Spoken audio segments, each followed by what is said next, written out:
let's make lemonade. Okay. Let's go to work. That's the signal! Go, go, go, go, go! Six! It's beautiful!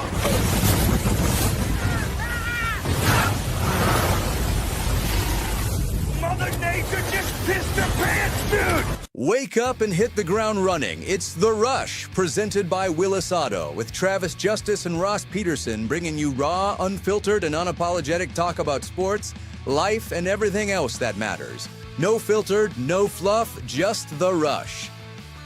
Good morning, Rush listeners. Are you ready to drive something extraordinary at Willis Automotive in Des Moines? They treat you like family with guest-level service, flexible financing, and that perfect ride waiting for you. Come to 2121 Northwest 100th Street. Check out their new and pre-owned lineup and experience the Willis difference today. If you are listening on the audio streams, thank you so much. If you're watching on YouTube, hit that subscribe button, give the video a like, and, of course, start leaving your comments in the comments section.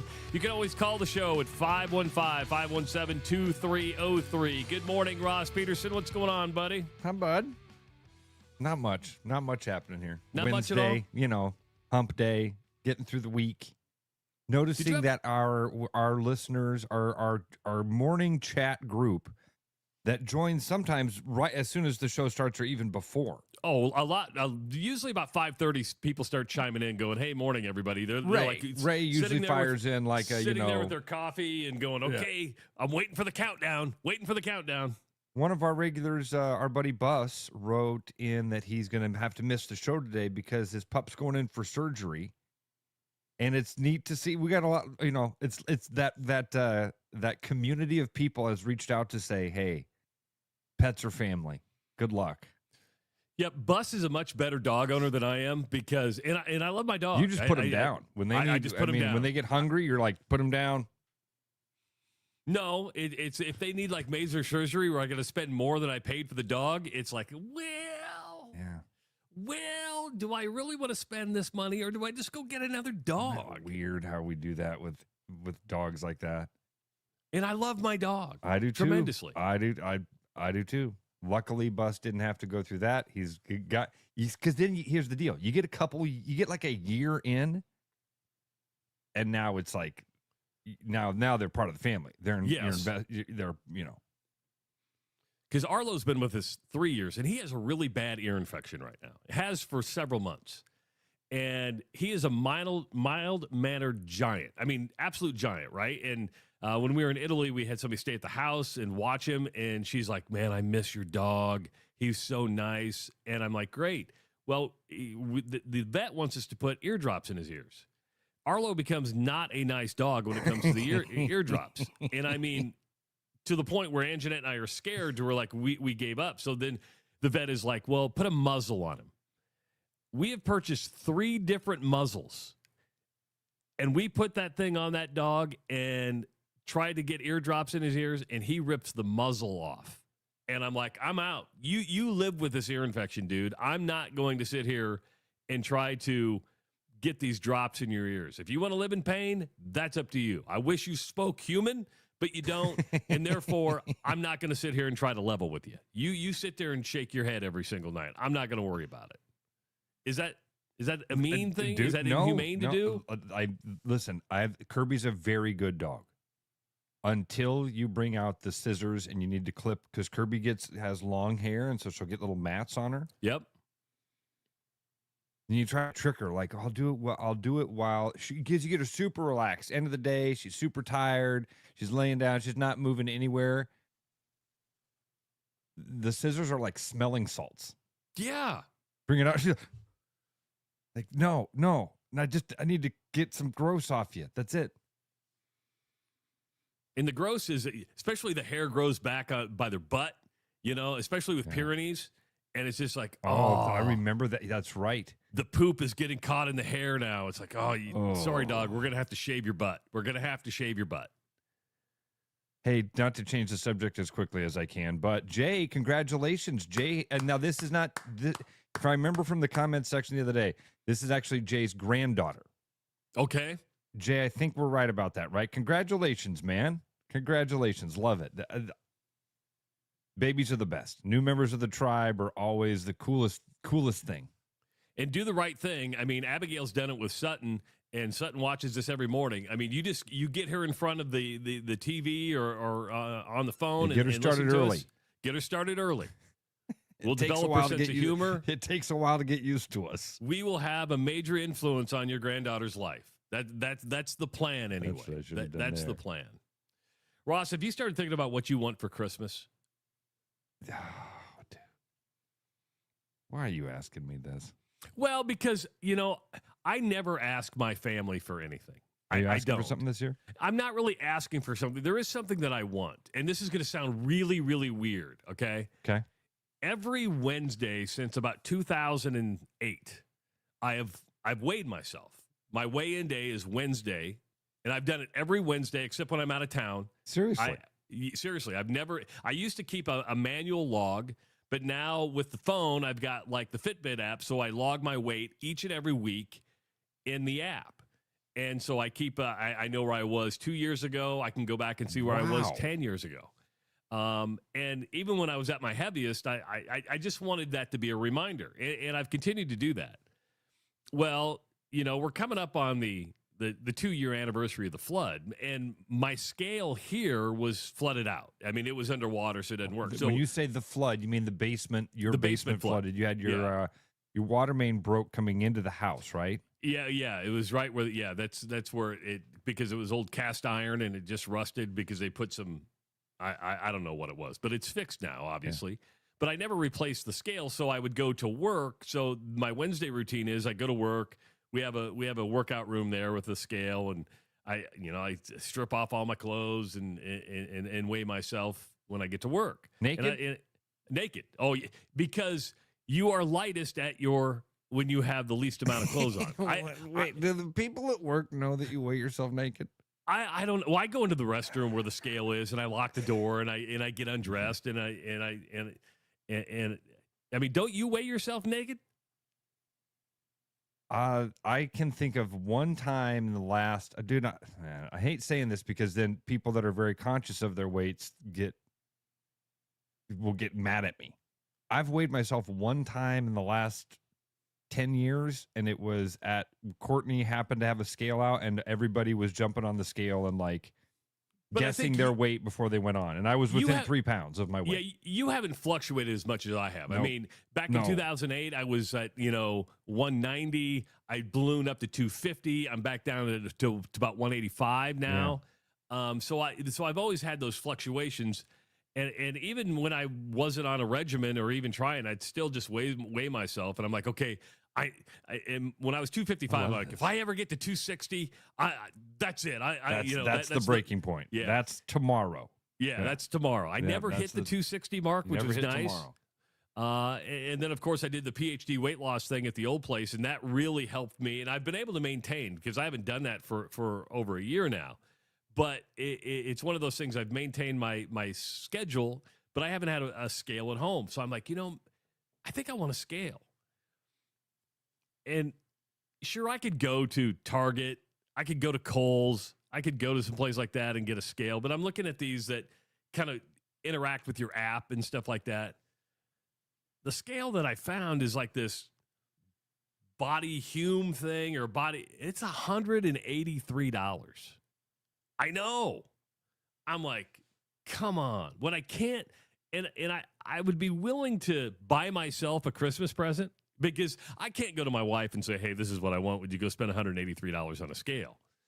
But what I don't want is, hey, buy the scale for $183, and the app that comes with it is a membership for like $10 a month. In-app purchases so you can read your scale. Yeah, here's an app. And are there other people out there? Because that's where people make money. That's where people make money. If you get them on the app, get them to subscribe, charge them $5, $10 a month. Is it a Dyson scale? No, it is. Let me see if I can find it. It's because I didn't know a fan for a room could be $500 until I was at Costco the other day, and I'm like, oh, it's a fan. Cool. But you know what are expensive though is just regular fan. Well, I don't have a Dyson fan, but like our little fan, because my wife has to sleep with a fan on. I mean, a little room fan and it has to be the certain amount of quiet, I think she spent like $40-$45 on a fan. A space heater is expensive. You're like, oh, look at the space heater. Oh, $85? I think I'll freeze. A scale for one. But hey, buddy, if it's what you want, if you haven't asked for anything for a long time, because I'm in that phase of life. When you ask me, what do you want for Christmas? Man, nothing. I mean, like, I genuinely want nothing. And not that I'm hoping to get nothing. What I mean is, man, I want the kids to be it's so corny. It's so it's a wonderful lifey. I want the kids to be happy. I'd like world peace. If I could just have world peace. Have you ever seen the Steve Martin skit on what he'd like for Christmas? No. Oh, dude, it's so good. Because he's like, you know what? If I could just have one thing for Christmas, it would be world peace. That's what I would ask for. It's for world peace. You know, I guess if I could have two things, it would be for all the children of the world to join hands together and sing at one time. That'd be beautiful to see. And then I'd ask for, of course, world peace, and then the kids. You know, if I had a lot of money, I could probably arrange for the kids to do the thing. So first thing I should ask for is all the money in the world for me.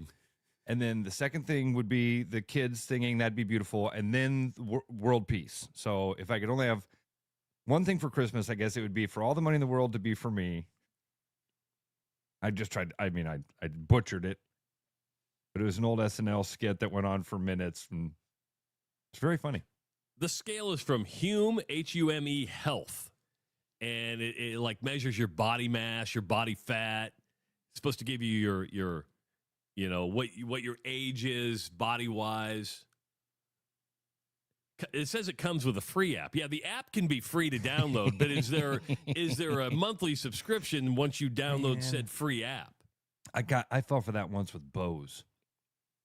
I bought these sleep earbuds that I thought were going to be like, you could just, like any other earbuds. They were expensive. They were Bose. I thought you could just, connect them to your phone and listen to something, and they were just like more in your ear or sleek or something. I don't know what I thought. No, it was like you had to download this Bose app with it, the Bose Sleep app, and then you had to purchase different. It was almost like Apple iTunes. Like you had to buy different sound. Like, do you want a thunderstorm? It's 37 cents if you'd like to listen to a thunderstorm tonight. I'm like, you got to be kidding me. All you have to do is go to YouTube and search thunderstorm, and you can probably find YouTube. Amen. Yeah. Yeah. So that's what I'm looking at. But I'm not going to go to my wife and say, hey, I need a scale. So tomorrow I'll go to work. I'll go into the locker room. I'll lock the door. I'll strip down naked. And go, oh. Maybe just for the sake of, if the naked thing is today's something. Wednesday, isn't it? I guess today I'm going to go to work and get naked. Today's Wednesday. That's why I thought you brought it up. But it was it was all for the Christmas thing. Weigh the underwear. Wear the underwear? No, weigh. Weigh the underwear. Weigh the underwear. See how much they weigh. It's probably only like, 1/10 of a pound, but I'll take that 1/10, damn it. I'm going to take that 1/10 of a pound. If I can be 283.6 instead of 283.7, it makes me feel better. See, if I weighed this would probably be, a half a pound maybe. Sure, a quarter of a pound. Something like that. You take the socks off, you take the jeans off, you take the sweatshirt off, you take the undershirt off. It all adds up. And if I can, I try to take a poop right before I weigh myself, because I know I'm getting rid of some weight there. So if I can poop, I'm like, okay, I can get rid of some body weight. I always pee before I weigh myself. I try to make myself as you're like one of the dogs at the Greyhound track. Yeah. And I step on the scale, and there's a bunny right in front of me. And do you breathe out too? Does that help? If you Well, actually, I go, because I think sucking in is going to make me lighter. I do. I'm like, but aren't you taking in more air? Maybe, probably. I think you should exhale as much as you can. You should be exhausted. You should be like this and then stuff on the scale. Like, you weigh me right now. Weigh me right now. Oh, That's a good question. Does the air we inhale add to our weight? And the air has weight? Not very heavy, though. Neither's the underwear is my point, Travis. Yeah, but it's been so long I've been able to look down and see the thing that I'm taking it all in. I'm taking it all in. I can go, look at that. I can see it. Will you let a boy enjoy his toys? Will you just let a boy enjoy his toys, please? I went about 10 years, I couldn't see the damn thing, all right? And now that I can see it, I want to see it. It's like catching up with an old friend. It is. It's like, hey there, buddy. How you been, man? Just give it a little flick. Hey, wake up. Wake up. You're like John Cusack in, or not John Cusack. It's, oh, God, I can never think of the dude's name, man. He even went to Drake. I was thinking of the movie Gross Point Blank. 10 years. God, who is it? Because he was in Entourage. Jeremy Piven. Piven. Yeah. Went to Drake, right? Yeah, I think for like a semester or 2 semesters or something like that. I don't think he graduated from Drake. I think he's one of these guys who said, an education's not for me. I think I'm going to drop out and go to Hollywood and become a star. It's not always that easy, but I think that's what he did. Yeah. Your pee-pee is just like a guy just joined the CIA for 10 years. Yeah. Disappeared. Where you been, man? Hey, you were there the whole time. I mean, there was a good portion for the last 10 years. I literally had to lay on the bed. Hey, there you are.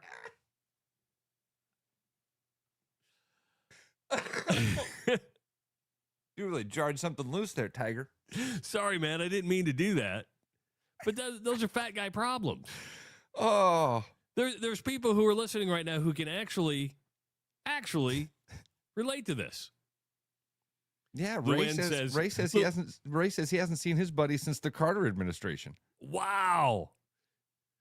1979? Imagine you and your friend not even being able to talk about Reaganomics. Wow. Gives new meaning to the word trickle-down economics. Luann says, oh, my God, you too. Sorry, Luann. These are guy problems. Women have their problems, right? Luann is a stop it some more. Quit it, guys. Keep going. Trust me.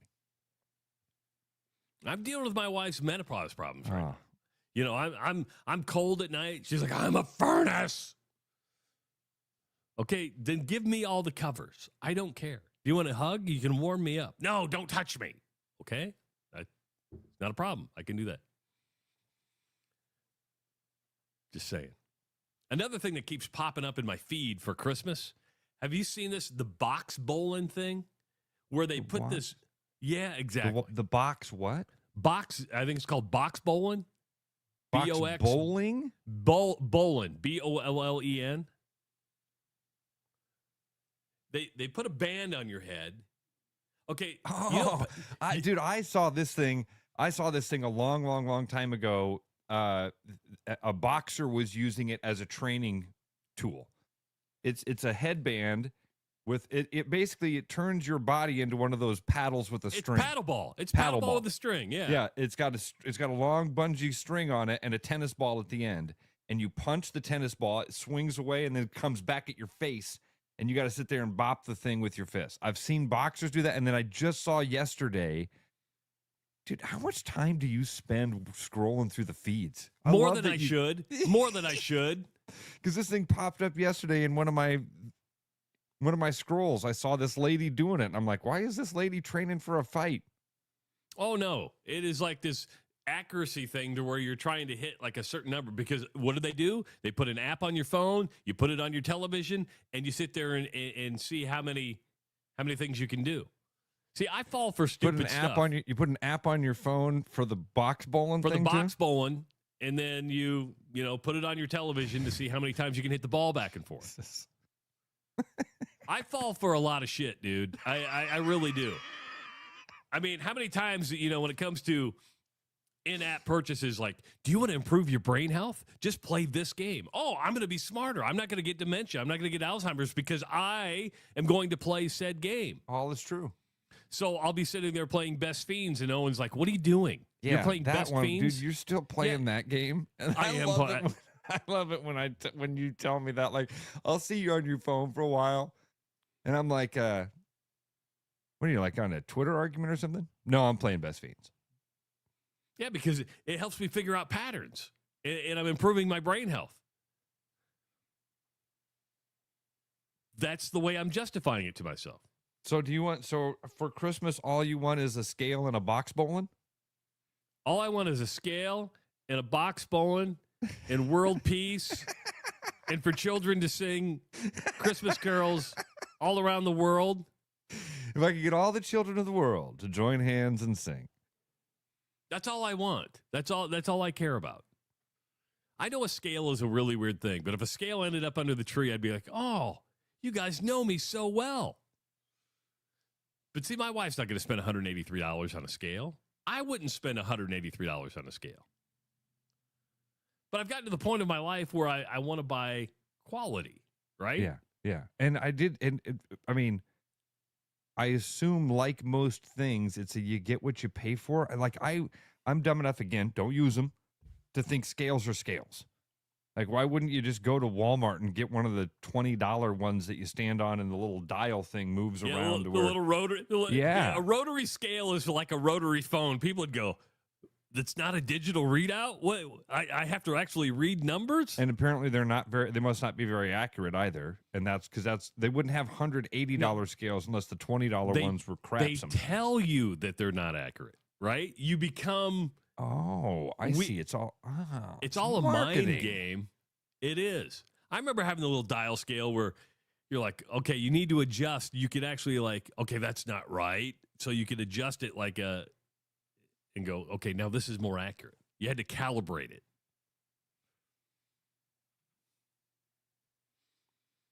Just saying. I want one of the old school ones where you move the weights across the notches, which used to weigh in for wrestling. Yeah, You'd like move the big weight up to like 150, and then you'd move the other weight over. Yeah, it was like two different things. Those aren't cheap, and I wonder if they even make those anymore. Like when Eli weighs in for wrestling, does he just use a digital scale? I think it's a digital scale usually. Because and most of the times at like tournaments where there's a bunch of kids, that's what they're doing because it's just so much faster. Kid steps up on the scale. He doesn't even see it. The little readout's right in front of the person that's registering them. So, yeah, those are usually digital scales. But I don't know if at like the high school level, like at the state wrestling tournament. See, I know I have so many questions. How do you calibrate a scale? Frank asks, with a wrestler in the house, you don't have there is a scale in the house, Frank. I think Eli has a couple of them. I don't even know. Because you don't need to. You have very good metabolism. You've never had to worry about weight loss or weight gain your entire life. You're probably worried about weight loss more than you have worried about weight gain. When you had diverticulitis, you became like this, I don't know. Why do you got to make fun of me? I'm not making fun of you. I can't help it that you look anorexic. I do it to you all the time. I'm just kidding. You shouldn't make fun of the way I used to look, Travis. You old fatty. I was an old fatty. And I worry about that all the time, because I've lost all this weight. And I'm like, oh my God, am I going to put it back on? And like right now, you go to work, people are sending cookies. They're sending caramel popcorn, cheese popcorn. I can't stop. It's like you walk by, I'm like, well, one kernel's not going to kill me. Well, two kernels aren't going to kill me. Well, why don't we just put a bowl full of popcorn? Dude from Iowa has my favorite response now that whenever anybody tries to insult me about anything, I'm going to start using this. So Travis, say, man, Ross, you used to look really skinny. Man, Ross, you used to look really skinny. I'm pretty sure that's a HIPAA violation. You can't do that. You just broke the law. Arrest him. Somebody arrest him. That's a HIPAA violation. Can't talk about stuff like that. There are some people who take that really seriously. Oh, buddy. And you know who does? Is our buddy Pat.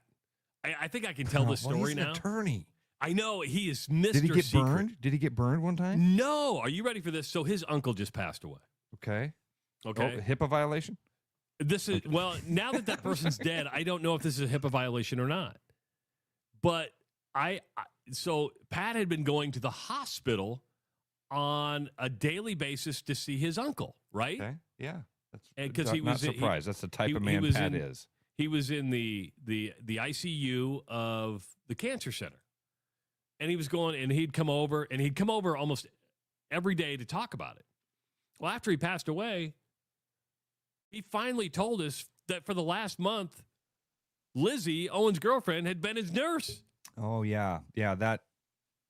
And Lizzie never told us because she knew that was because she can't. But Pat wasn't doing it. I mean, I would have thought he would have come over and said, hey, just to let you know. Yeah. Hey, I saw Lizzie today. You're not going to believe this. Dude, that's what I would do.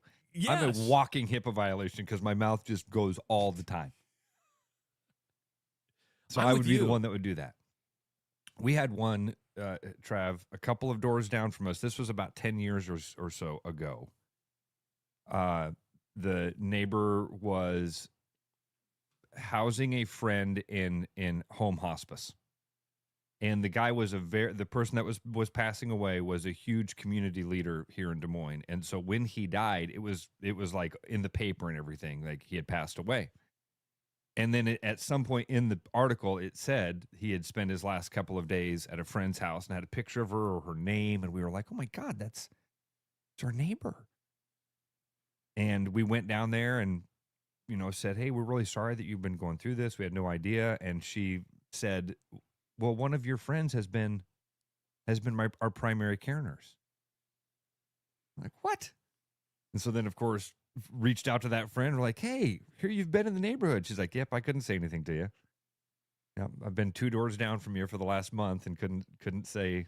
This is why I'm not a CIA agent. I can't keep a secret. I mean, I can, but I don't. There's always that one person like you. I'd go, hey, Ross, don't tell anybody. But it's not like I'm going to go broadcast it to the world. So somebody knows. Yes, I got to get this off my shoulders. I can't live with the weight that I'm dealing with. Yeah.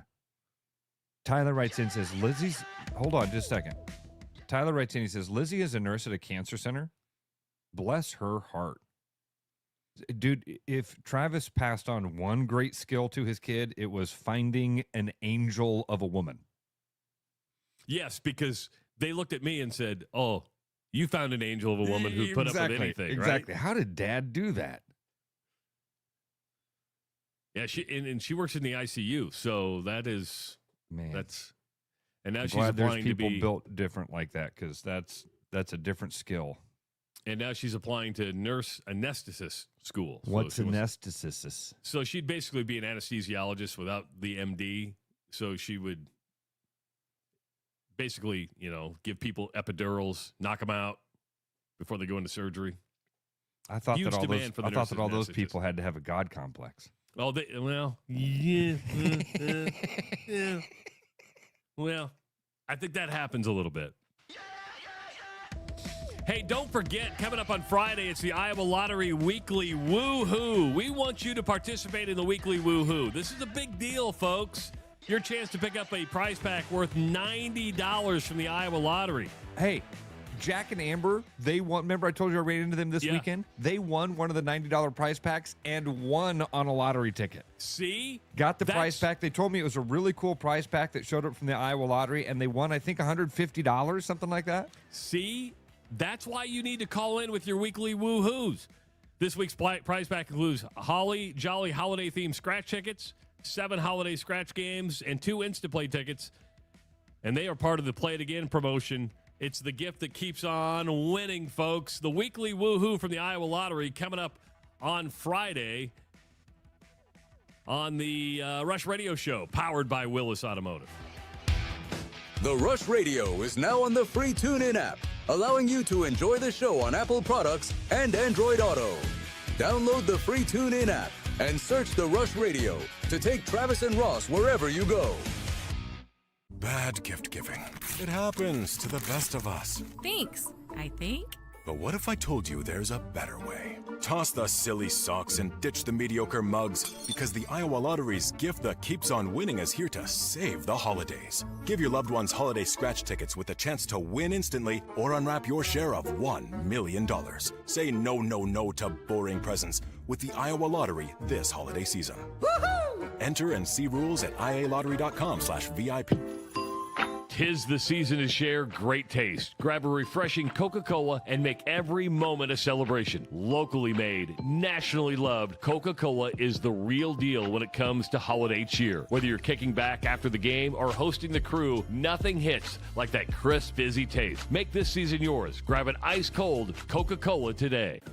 With over 260 beers on tap, El Bait Shop isn't just another craft beer bar. It's the best. Beer lovers know. El Bait Shop, 200 Southwest 2nd, Des Moines.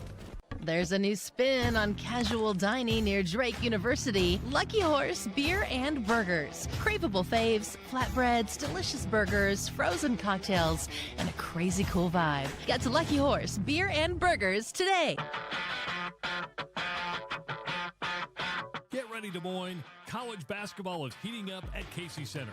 On December 20th, the Iowa Hawkeyes take on the Bucknell Bison in a non-conference showdown you won't want to miss. Presented by Casey's. Feel the action. Hear the roar. Be there as the new-look Hawkeyes bring the intensity to the capital city. Tickets are going fast. Grab yours now at HyVTix.com and be part of the excitement on December 20th. Iowa versus Bucknell, presented by Casey's. December 20th, only at Casey Center. Be there. My name's Gary Prosnell, and I'm a residential home mortgage banker for Northwest Bank and Des Moines Metro Market. I've been financing people's homes for over 25 years, and I'm an expert in financing VA loans, FHA loans, IFA loans, and new construction homes. This is my cat Norm. Norm knows football, but he doesn't know mortgage, and that's where I come in. There are a lot of Tom, Dick, and Norms out there doing loans. So don't just trust anyone with your home loan. I'm your local, trusted, experienced expert. Loans. Call Gary at 515-975-6767 or find his profile at nw.bank. Member FDIC, Equal Housing Lender. Hi, my name is Joe Moore, and I'm with Willis Nissan Parts and Service Department. Christmas will be here before you know it, and that means it's time for travel. Now it's time to get your car winter and road ready here at Willis Nissan. For the month of December, we're offering 10% off all your accessories for your car. Perfect for a Christmas gift. Call or go online to willisnissan.com to schedule your service or accessory installation today. Merry Christmas from Willis Nissan Parts and Service Departments.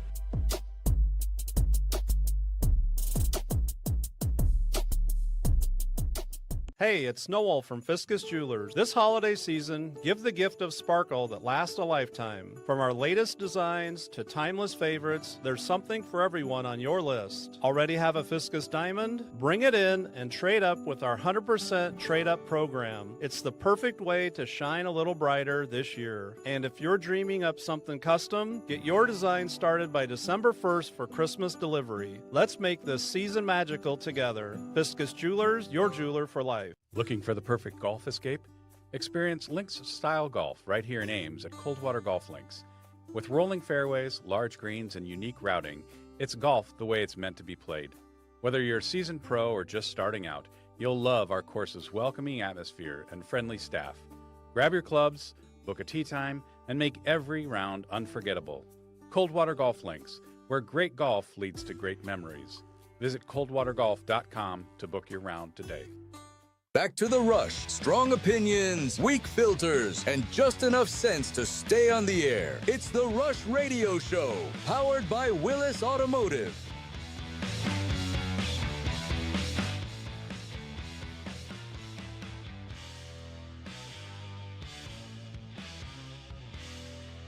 Uh-oh, Trav, you're muted, buddy. Oh, sorry. Sorry. Damn buttons. Don't forget that Fiscus Jewelers is your full-service jeweler in Ankeny, 1701 Southeast Delaware, Suite 250. You get custom design, one-of-a-kind pieces that fit your budget, engagement and bridal, repairs, appraisals. So start your design at fiscusjewelers.com, open Monday through Saturday. Of course, coming up on Saturday, you are going to have the Iowa Hawkeyes taking on Bucknell at the Casey Center. And I do want to send out a congratulations to these people. Brian Reiselar, Matt Alexander, Zachary James, Jacob Evans, Lisa Wilson, Glenn Reinecke, Scott Schnicker, and Logan Dews, who each won a pair of tickets by registering for free tickets at therushradio.com. Oh, very cool. You get to go see the Hawkeyes play Bucknell. If you still want to go, there's great seats available. They release some seats right behind the bench. Just go to HyVeeTix.com. That's HyVeeTix.com. And go watch the Hawks this weekend at the Casey Center. Coming up at 7:30, there are two teams still left in the state of Iowa playing for football national championships. Grandview will play this weekend on the 20th for the NAIA National Championship. Tonight on ESPNU, you will watch Iowa Western Community College take on Hutchinson Community College for the JUCO National Championship. And this is Division I in JUCO, the best JUCOs out there. They're in Canyon, Texas. Coming up at 7:30, Scott Strohmeier, head coach of the Iowa Western Reivers, will be joining us. They're playing in their 5th straight national title game, Ross. Incredible, dude. It really is. And again, and I learned this at my time with Grandview, too, at a really competitive level. Absolutely. It's easy to look past the D1 level and go, okay, yeah, it's, look at the drop-off that happens to you and I. You go watch these guys in person and you are blown away at how good they are. Blown away. And there's future Hawkeyes, future Cyclones, future Panthers on this Iowa Western. National title games. They've won twice. And so the funny thing is, I can't believe it. Coach Strohmeier, who started the program 17 years ago, this is his 17th year at Iowa Western. He started the program. I remember when he started the program. He's joining us on game day. I'm like, it's game day. He goes, yeah, it's 7:30 in the morning. We don't play till 6. I'm like, gosh. That's really cool. That is really cool. So if you don't know much about Iowa Western, you're going to learn more at 7:30. But the Reivers do play tonight, and you can watch it on ESPNU. Again, 7:30 with Scott Strohmeier. I wish there was something I understood. I wish deep down that I cared more, Ross. Did you know they wrapped up the NBA Cup last night? I don't even know what the NBA Cup is supposed to be. Thank you. What is... If you are an NBA person, explain the NBA Cup to me. I guess I don't really understand. I mean, the Knicks beat the Spurs last night. They had the confetti drop from the ceiling. They're celebrating. They're wearing hats. They've got shirts on. Hats. Yeah, I'm like, okay. What are you celebrating? The most you're celebrating is... I guess each player from the Knicks gets $530,000 of money. That's nice. I mean, do you hang a banner up that says NBA Cup champs, or is there something as sports fans that I'm missing here? Because they get the funny little courts and all that stuff. I apologize for my brain not having the details of this because I just don't care enough to retain it. I'm kind of with you. WNBA do something like this? Yeah, they do the Commissioner's Cup. They do the Indiana Fever one. But you're sitting there, okay. Yeah. Same sort of deal, right? Mid-season, early season, separate tournament. Here's what I know about the NBA Cup, Travis. I swear to God, didn't even know the Knicks had won it. I know that it's been in Vegas and it's not going to be in Vegas anymore because there's been some fallout there. And I know that Charles Barkley called it embarrassing for the for the NBA. Embarrassing. So that's the extent I know about it. Each player got $500,000? $500,000. Damn, dude. I mean, everybody likes money. I think, the women, they got what, $70,000 to $100,000 when they won the Commissioner's Cup. So are we just incentivizing players to get more money in a way? I mean, can you imagine the NFL we're going to have a midseason championship? We'd be like, well, the Super Bowl is what matters. Major League Baseball hasn't had to stoop to a midseason tournament.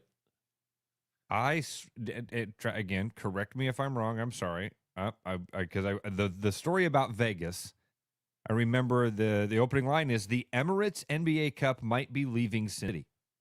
So the money comes from the sponsor that's an international sponsor.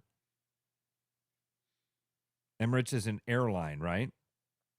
I believe so. I was just Or in multiple I was in things. Munich and I saw Emirates on a plane. I'm like, Yeah, oh, they okay. used to be. I remember they used to be on the front of like Manchester United and stuff like that. So I mean, they're anyway. That's what Tyler says. Not Tyler my says, money. They got a chance to sponsor something and have a tournament and get people to go to Vegas. And the guys make $500,000 a piece. Good for them. But they celebrate like it's a championship. I can't imagine If you the won NFL, $500,000, dude. If you won $500,000, for some of those guys. That's That's what they a were week's celebrating. pay. I For some of understand, but for some of those guys, that's a year's pay. And so I can understand why they celebrate. Even when the women, you win $70,000 to $100,000. Yeah. There was a prize at the end of this competition, and we won it. Congratulations, everybody. I guess I don't hate on that as much as just what is it? When you ask me what is the NBA Cup? Yeah. I don't know. I think it's a early season tournament to get people to pay attention to the NBA. And it didn't work for you. Not at all. Didn't Didn't even work know for it was me. happening. Didn't even know it was happening. The two stories that found its way into my world were, hey, it's been in Vegas and it's not going to be because there's been a falling out, and Charles Barkley calling it embarrassing. Didn't even know the Knicks had won it. The Knicks' first trophy of any kind since 1973. It's so not. you know. See, now you can't say shit like that. Why? You can't, because it's not a trophy. Oh, they got a trophy. You don't claim this as a championship. You don't get to claim this as a championship. Oh, I think I think the Lakers have actually, because I think the Lakers won the first two NBA Cups. I think they put banners in the Staples Center. This is the stuff that Is it makes still called, people or is it wanna Crypto Arena or something like that? I burn don't even know down what it is. arenas. Are you kidding me? The Fever probably have one up for their cup championship. Whatever. Okay, sure. Tyler said earlier, my fantasy soccer league has 3 cups run concurrently to the league. It's awesome. There's only one cup I know about in soccer. It's the World Cup. That's the only cup that I know about. I know the Premier League has its championship.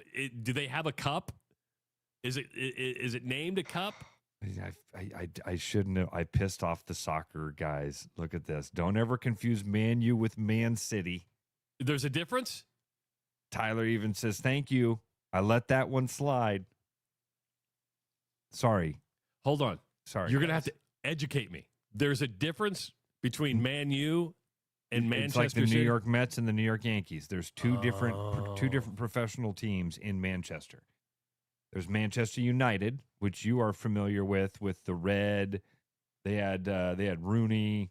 They're like the real famous one, I think, is what it is.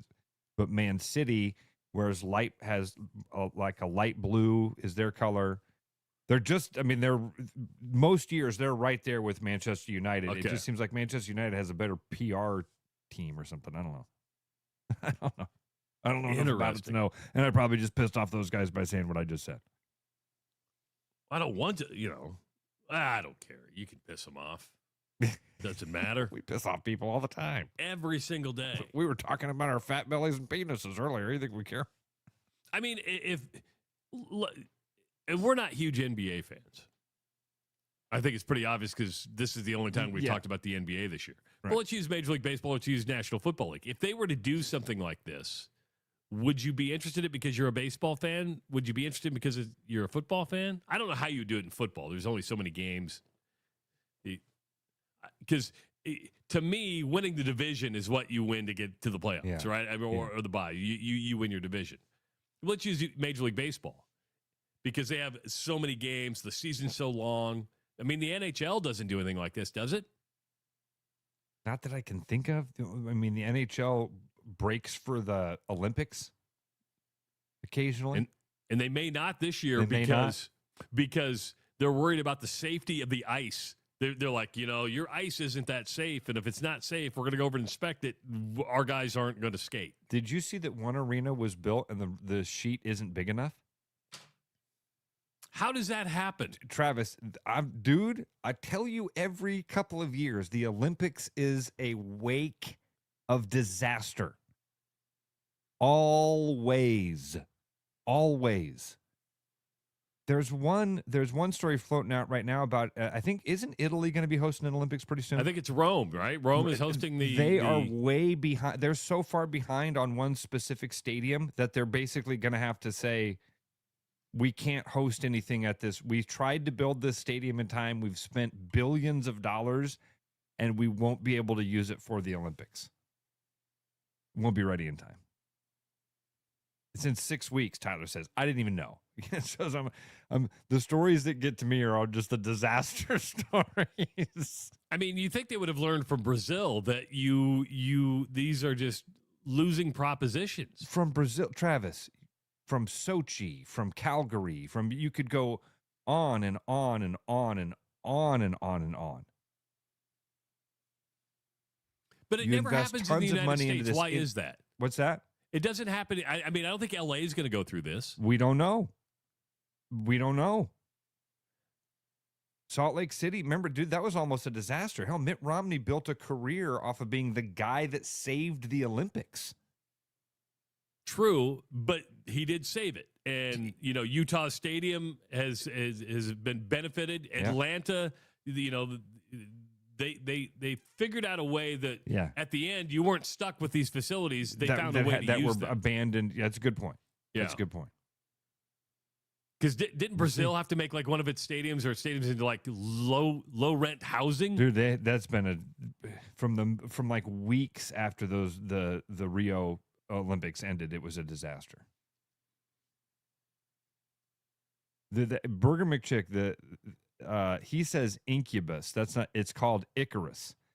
There's a documentary that Burger McChick says called Incubus. Maybe there's a second one, Burger McChick, but the one that I remember was called Icarus. Icarus. Kind of a weird documentary. The first half is about cycling. This dude wants to be a cyclist, and he watches what happens with Lance Armstrong, and then at the end of his career, he's like, you know what? Screw it. What would happen if I doped? How good could I be if I doped? And let's document it and show everybody how I get my steroids, how this works, how it impacts my performance. And so the first half of the documentary is like this documentary about this guy doing steroids to compete in cycling. But the second half of the documentary turns into, because at one point when he goes to get steroids, he meets a Major League Baseball player. He's like in a hotel room and the door opens up for another dude to come in and get steroids, and it's some Major League Baseball player, like a guy from the Orioles or something. You're like, how you doing? Yeah. And then the second half of the documentary is about how Russia, basically how doping works, how doping scandals work, and specifically how Russia doped their athletes for the Olympics and got away with it. And during the Sochi Olympics, dude, they had like a conveyor belt of cheating for all doping that came in. They literally had like a hidden door in the lab testing room so that they could slide stuff through to a hidden room. Wild. The Olympics. Do we ever see a time when the Olympics just goes away? Probably not. Maybe. Probably not in our lifetime. I would agree with that. The international competition thing, a world championship, that's always going to be a part of stuff. There's always going to be the competition. The competitor wants to have that international thing. There's, like Jamie just pointed out, the money says no. The billions of dollars that are generated by doing this for people, they won't get rid of it. They got a good scheme going, dude. Don't give up a good thing. And I still think there is something for an athlete to say they won an Olympic gold medal, right? I mean, there's still something that's meaningful behind that. Have you ever met a gold medalist? I'm trying to think. Did Nancy Kerrigan win a gold medal? I think she won a silver medal. I met Nancy Kerrigan. I've met Rulon Gardner, who was a wrestler who won a gold medal. That's a really cool one. Trying to think if there's any other gold medalists that I've met. Have you? I don't think so. Did Danny Harris win a gold medal? Danny Harris won the silver medal in Okay. the 1984 400 high hurdles. Behind Again, Edwin Moses, right? Lost to Edwin Moses, and then was the guy that beat Edwin Moses to snap his streak. John just mentioned Kevin Jackson. Dan Gable. Dan Gable. That's fair. That's Duh. fair. Thank you, Yes. guys. Thank you so much. That was Chris and Dusty, two of my buddies, both fired in right away to say, Dan You Gable. know you've sat and had a beer with Dan Gable. Don't you remember that? Probably the greatest gold medal winner of all time who never gave up a point in the Olympic Games. Russia had a press conference to announce they were going to find a wrestler to beat Dan Gable, and they didn't score a point against him. Dan Gable's the gold. Yeah. Yes, I've met a gold medalist. Dan Gable, dumbass. Have you ever met Shawn Johnson? I don't think I ever met Shawn Johnson. Carlos Kirby didn't win a gold medal, did he? Met Carlos a couple times. He was in the Olympics. Yeah, but he was a bobsledder, but I don't think they won. I mean, because like Finland, Yeah. Denmark, Norway, they all dominate the bobsled.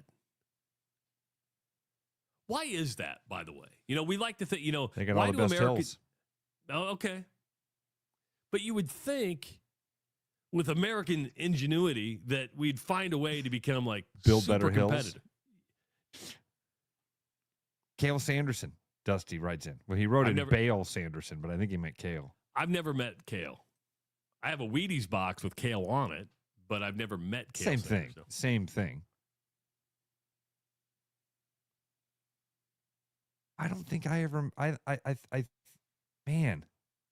So there's the deal. When he mentioned Kevin Jackson, whoever the first one was that mentioned Kevin Jackson, that did spur the thing of oh wait, I've met a lot of wrestlers that were medalists, gold medalists. I've met Tom Brands. I probably met Cale doing the wrestling show at one point in time. I'm sure he came in and I met him. So yeah, so I've met a few gold medalists. Also a few presidents. What's the Did Bobby Hurley win a gold medal? Was Bobby Hurley an Olympian? Ooh. Because I just sat with Bobby Hurley and interviewed him. I guess if Bobby Hurley was on one of those. Did he ever get to hold Christian Leitner's gold medal? Maybe as the. Yeah, I don't know if Bobby Hurley ever played in the Olympics. I don't think he was an Olympian. I'm Googling Bobby Hurley Olympics. Never played in the Olympics, was a key member of the elite college team that famously beat the 92 Dream Team. So he was a scrimmage partner of the 92. Yes. Dream Team. Yes. Again, I bet at one point he said to Christian Leitner, can I hold that? Eli writes in and says, Ross famously met Manute Bol, did not. Thought I met Manute Bol. I famously met Dikembe Mutombo and called him Manute Bol. Same thing. Sure. Oh man. So yeah, the Olympics. I wish I could find. I'll start bringing you some of my Olympic stuff because I'm worried that people are like, God, he's bitching about this shit again. So I'm like, oh, I won't bring this one up. But there's so much crazy stuff. I'll find the one about the ice arena that they were worried it wasn't going to be completed, and then they were like, guys, good news, we got it done. We got the ice arena done, and they came out and they're like, yeah, it's like 2 feet too short. Do you still play hockey on it then? I think they're going to play. I'll do some searching on this. You probably don't have a choice. You're like, this was the arena. You're just going to play on a smaller sheet of ice. Okay. Facing construction delays and smaller than NHL ice dimensions, it's called the Milano Cortina Winter Olympics. Italy has 2 main ice venues. The new Sentagal, a new one, in Milan for men's hockey, which is facing construction delays and smaller than NHL ice dimensions, and the existing Milano ice skating arena in Asago. That one's done. That one's for figure skating and short track. But the one that they built specifically for hockey is not only now facing severe delays, it doesn't have the right size. The delay doesn't shock me. I've been going to Italy twice a year for the last, 10 years. There's still stuff under construction that when I go back to like 5 years ago, I'm like, wasn't that still under construction 5 years ago? What's taking you all so long?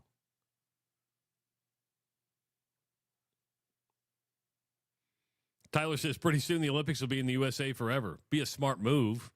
I've said this for years. What they should do is have each discipline in its most famous spot. There's no reason to have fencing in L.A. Have wherever fencing is popular. I don't know, Singapore. I don't know. And then the Olympics could be something where all these events happen around the same time. It doesn't need to be all. Have it in the place where people care. Exactly. Where people care. Don't forget that here in Iowa, we grow corn, but the truth is corn grows Iowa. Corn benefits the entire state. It feeds our livestock, nourishes our family, and provides homegrown, clean-burning, unleaded 88 for our vehicles. Pump it up with unleaded 88. Go to iowacorn.org. Coming up at 7:30, Scott Strohmeier, head coach of the Iowa Western Reivers. They play for a JUCO national championship tonight. We'll hear from him. Also talk some other college football as the bowl games continue. There were a couple last night. There's a couple tonight. And, of course, the playoffs coming up this weekend. It is the Rush Radio Show powered by Willis Automotive. The Rush Radio is now on the free TuneIn app, allowing you to enjoy the show on Apple products and Android Auto. Download the free TuneIn app and search The Rush Radio to take Travis and Ross wherever you go. Bad gift giving. It happens to the best of us. Thanks, I think. But what if I told you there's a better way? Toss the silly socks and ditch the mediocre mugs, because the Iowa Lottery's gift that keeps on winning is here to save the holidays. Give your loved ones holiday scratch tickets with a chance to win instantly or unwrap your share of $1 million. Say no, no, no to boring presents with the Iowa Lottery this holiday season. Woohoo! Enter and see rules at ialottery.com/VIP. Your house wasn't built for bats, birds, or raccoons, but try telling them that. At Bats and Bugs Pest Solutions, we've been helping Iowans take back their homes for over 20 years. We use cost-effective, eco-friendly methods to solve wildlife and pest problems the right way. Whether it's bats in your attic, birds in the vents, raccoons in your chimney, or moles in your yard, we have long-term solutions. Call Bats and Bugs Pest Solutions today at 515-218-3400, and let's make sure your home doesn't become their home. There's more Iowa in the Iowa Tap Room than you may realize. Housed in a building nearly as old as Iowa itself, the Iowa Tap Room greets you with a harvest of 120 Iowa craft beers on tap from all corners of the state. And the food doesn't get much more Iowa than this. The Iowa Tap Room, all Iowa beer, one amazing place.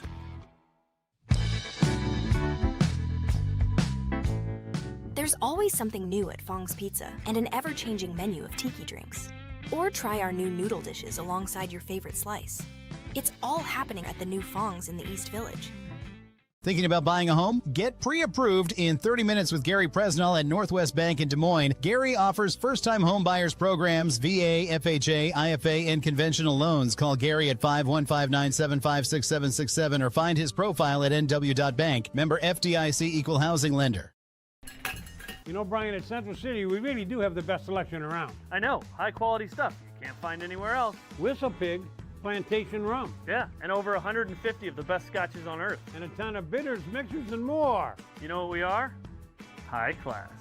Definitely high class, yeah. Make way for the natty. Okay, maybe medium class.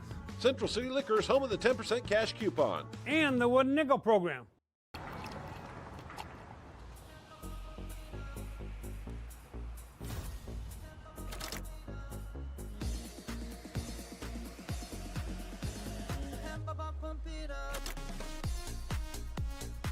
fuel choice that even rivals can agree on? Now that's worth the hype. Cheaper, cleaner, and homegrown. Pump it up with unleaded 88.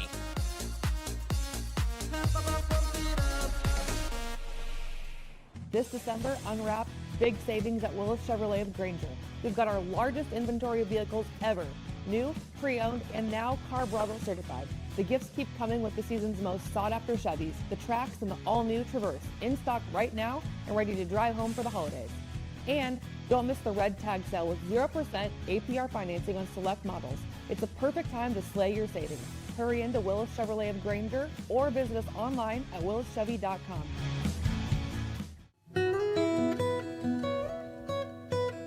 For the holidays, bring real taste to the table with Gold Peak Real Brewed Tea. Made with real tea leaves and real cane sugar, Gold Peak delivers a golden, brewed for taste flavor that makes every moment more meaningful. Whether you're gathering with family or friends, celebrate the moments that matter the most, because real connections deserve real refreshment. For your upcoming holiday celebrations, choose Gold Peak Tea and bring real taste to the table. Like a rash you thought was gone. Travis and Ross aren't contagious, but they are addictive. It's the Rush Radio Show, powered by Willis Automotive.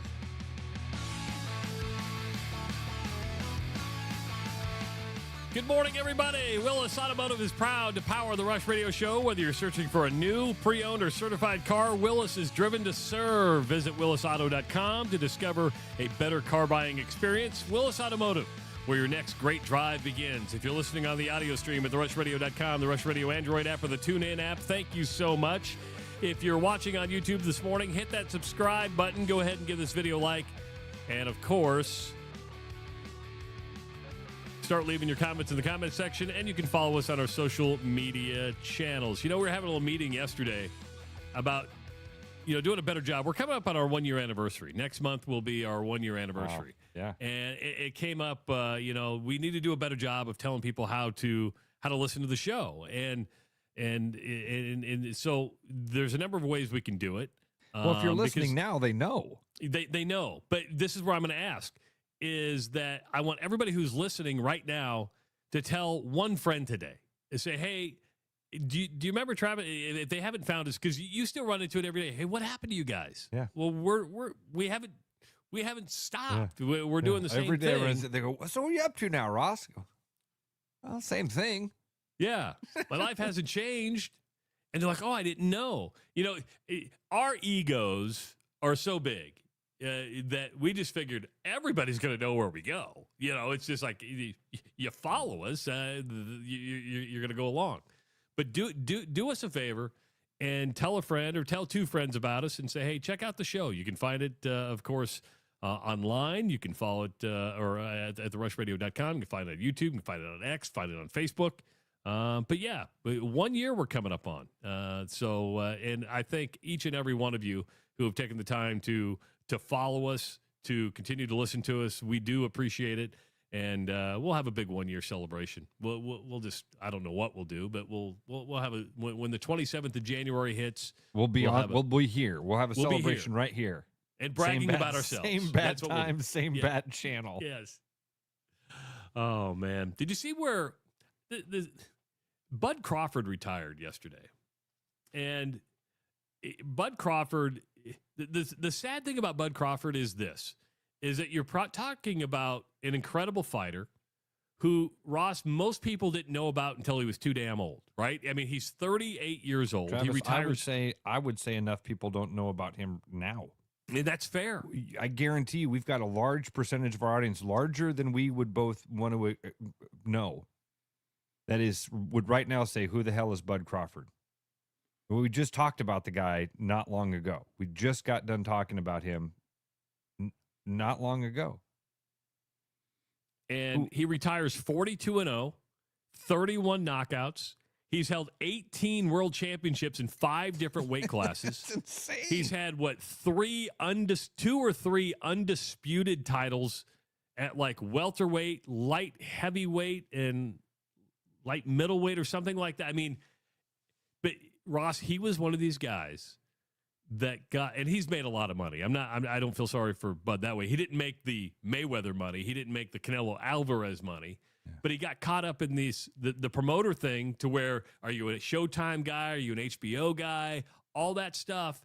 And when he was younger, never got the fights. He retires, Ross, still ESPN's pound for pound best fighter. But Father Time comes up and goes, you're 38 years old. How much longer can you do this? And, will there be a Manny Pacquiao, could there be a Floyd? Is somebody going to come and throw millions of dollars at him to try to put that zero on the line in the next couple of years? Probably. I mean, we might see Bud Crawford back in the ring again. Wouldn't be surprised a bit. He may have to pay up himself. Remember, I brought this up the other day. We should have seen this coming. He had his title stripped from the WBO or the WBA or one of those WB whatever, because he never paid the fee to the WBA to fight for the belt. They're like, well, you didn't pay us, which is like 0.02%.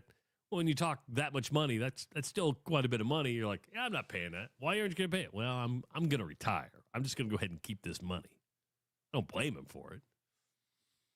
Man, Travis, what is it? It is a fascinating thing about our society that we've got a guy like that pound for pound, the best fighter in the world, a couple 100 miles away from where I'm at right now, literally miles away from where you are right now. And most people don't know about his career. Most people I couldn't name 5 guys that Bud Crawford has fought in his life. Canelo Alvarez. It was one of them. That's the one I can name. And the big one that he just had, I forget even who he fought.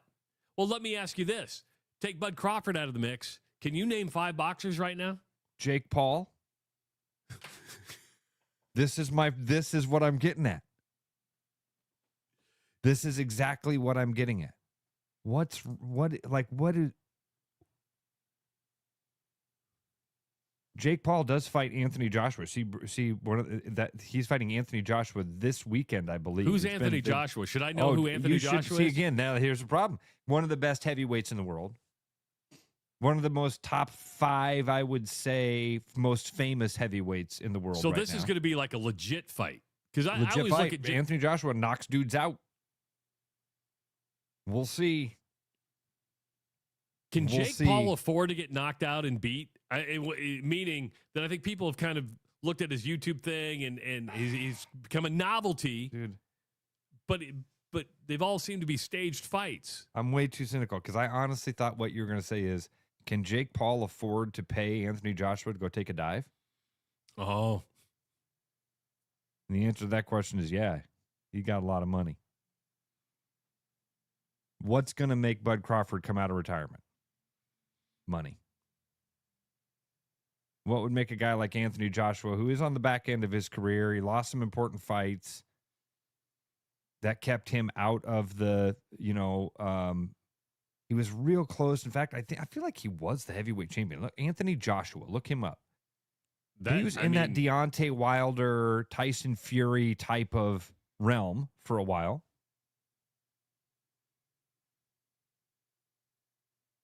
So, like, why do we care more about the Jake Paul and I would just say Jake Paul? Why do we care more? Like, by an exponent of thousands. Give me your people favorite know boxers. Jake Paul more than they know Bud Crawford. Okay, I may have an answer to this. Give me your favorite boxers of all time.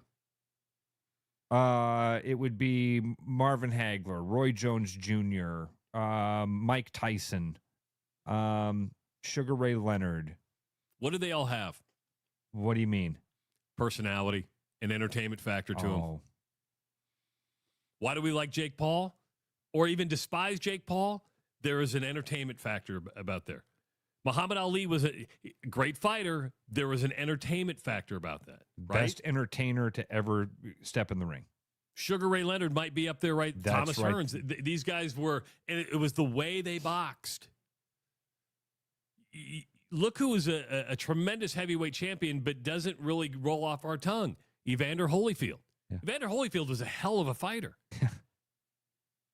George Foreman, God rest his soul, became more famous because of the Foreman Grill and fighting later on in life. You're like, look at the old man get in the ring. That made him, he became an entertainer because of an infomercial. And then you went, look at George Foreman. But there's been other ones who have been really good boxers, but they didn't have the entertainment factor. Bud didn't have the entertainment factor. Bud was not a self-promoter. These guys were self-promoters. And you're going to say, well, Hagler wasn't. Hagler was just built different. Hagler was a specimen to you. And when you're fighting guys like Hearns and Sugar Ray Leonard, that puts you in the, and then when you're able to go toe-to-toe and put some of the best matches other, you're like, okay, this guy's surreal. It's so much fun to even think about. I know. Hearns and Hagler. But would you agree with me? It's the entertainment. So why do we know Jake Paul? Why did we Mike Tyson? We watched Mike Tyson because we watched him knock out the other best dudes in the world in a minute. And he was entertaining. You never knew what that maniac was going to say. And you could almost do this with every sport. I know the jealousy that goes deep for Caitlin Clark. Why is Caitlin Clark more popular than everybody else? Because she's entertaining. There's just this it factor about him.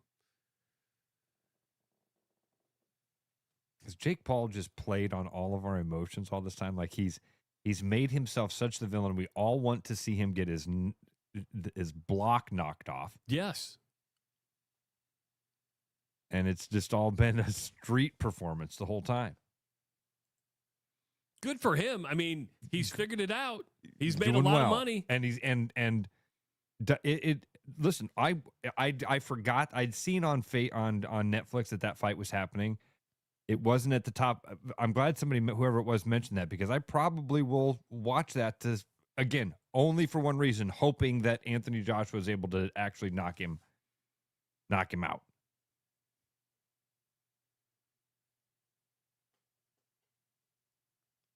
Ryan says he's plus 1,300 right now.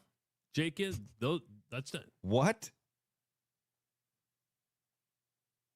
Plus. Is that real? Can you look that up? You have faster access to the Google machine than I do. Boxing odds for plus 1,300? For a fight that might be fixed?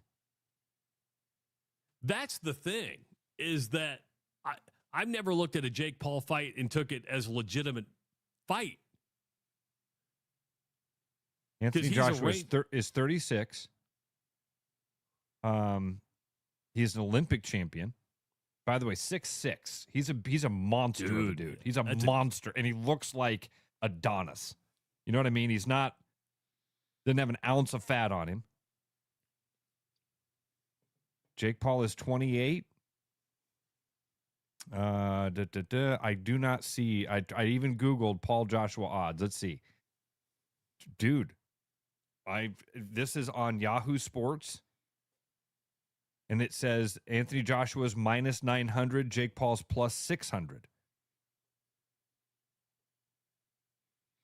Let me ask you this question. Irish Hawkeye puts this out there. Is entertaining because of talent, not personality? And I want to ask this about is talent alone bring popularity? And the answer to that's no. You got to have both. Yeah. Amen. Amen. Very few people can get away with talent only. Shohei Ohtani's probably one of them. Otherwise, you've got to have a personality to take it to a completely different level. Michael Jordan had a personality. Now, he may not have in interviews and stuff, but when you watch his commercials, no, he's saying Caitlin Clark has no personality. Maybe not in interviews, but her State Farm commercials are funny. There's something of personality is the wrong word, okay? Because there's this likability, indescribable. I think, Travis, it's even more. I think in order to get to this level that we're talking about, you've got to be in some way polarizing. It can't all just be good. There's got to be a segment of the population that doesn't like you in order for it to feed off each other. Yeah, look at Mike Trout. Nobody dislikes him. Yeah. Right. Shohei Ohtani. He went to a different level after the gambling scandal, right? I every time I see Shohei Ohtani, I even like poke at my friends and say, man, amazing talent, horrible gambler, and worst friend. Is charisma the right word? I don't know what it is. There's a polarizing thing that happens. Look at LeBron James. When you're polarizing, when you've got people that don't like it as well, that it feeds the machine somehow. Rob brings up a good one. You can't be Barry Paul Sanders. Rudd. Mike Trout is Paul Rudd. Like nobody dislikes Paul Rudd. He's just a likable dude. Irish, thank you. He said Ross is correct. There is polarizing, but we were talking about personality. Yeah. Not so again, I'm just trying to say that I think there's a different thing here. Being polarizing and having a personality don't necessarily work together. Or hear me out. Okay, Hear go me ahead. out where Fire personality away. comes Fire out. away. I like this. Personality can come out on the court. Look at the way she celebrated in the court. So you may not have a personality one-on-one with a camera, but your personality can take on something completely different when you step on the court and you perform. Mike Trout put up tremendous numbers, but wasn't flashy. Yeah. Caitlin Clark put up tremendous numbers and was flashy at the same time. Yeah. And the way she argued with officials, the way she threw temper tantrums, that's your personality. That's what brings in the polarization. Yes. Okay. Yeah. Chris says, I can't stand Paul Rudd. That's Well, he flag. probably doesn't like you either, Flag. How about that? Did you ever think about that? I bet Paul Rudd doesn't like you much either.